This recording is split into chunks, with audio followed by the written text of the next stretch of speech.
What's up everyone, welcome to this video. In this video I will show you how to fix the messages notifications not working issue in HyperOS. So to fix this issue, first of all tap and hold on the messages app and then tap on this information icon and then go to bottom left corner and here tap on force stop.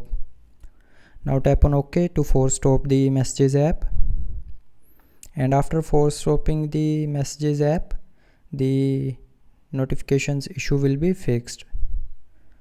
But if you are still facing the issue, then open settings, scroll down and here tap on sound and vibration, and then scroll down and here tap on do not disturb.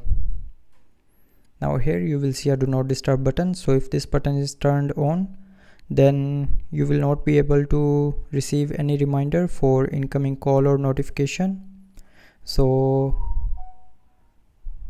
to receive messages notifications, tap on this button to turn it off, and after turning off do not disturb, the messages notification issue will be fixed.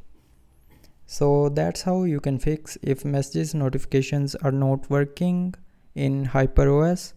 So I hope you liked the video. Thanks for watching.